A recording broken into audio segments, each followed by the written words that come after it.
So how did you figure out who to go and talk to? Like you didn't have any customers, so you're trying to figure out who your ICP is. And as far as SaaS companies go, you can have startups that, at least early stage startups, that small teams don't want to invest in any integrations because of all the work that's involved in maintaining it. So they're just like, yeah, we'll integrate with Zapier and let customers kind of figure the rest of it out themselves. Then you've got larger teams, they maybe have some people dedicated to building and maintaining these integrations. And then you've got, enterprise customers, which are doing it on another scale. So you've got sort of different types of customers who could use a product like this. In the early days, like, who did you go and talk to, and did they turn out to be the right customers?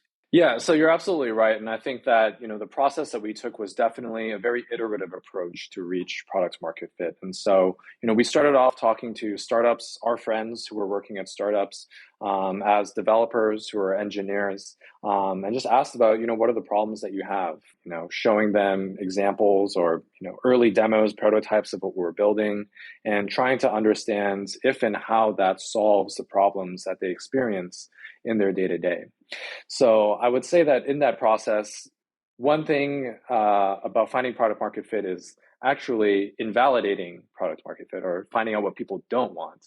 So maybe if you're not, finding this is exactly what customers want, you're at least invalidating, what we're building is not valuable for people. And so, through that process, I think, we're able to directionally orient ourselves towards what is, eventually where we, landed at, and eventually product market fit.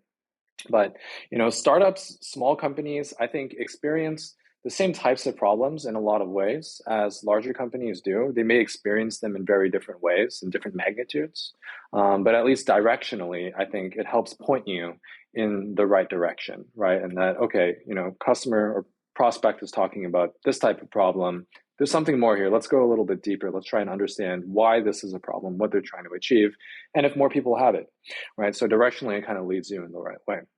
And then the biggest test I think that every company should be doing at this stage, in line with their product development or even before, is actually asking customers to pay for the product. Even before we shipped the product, we were asking customers to pay, I think it was like $30 at the very first, in the first phase of Paragon. And we got some people who were willing to pay $30. I'm like, okay, so there's at least $30, worth of value for this problem that we're working towards. So that's at least some validation.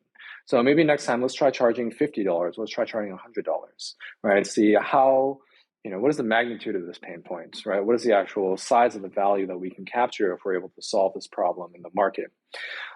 So through that process, you can kind of iteratively work your way directionally towards product market fit, starting with, the developer at a small Series A or seed startup, right? If they can pay $30, let's try going to a Series B company. See, can they pay $100?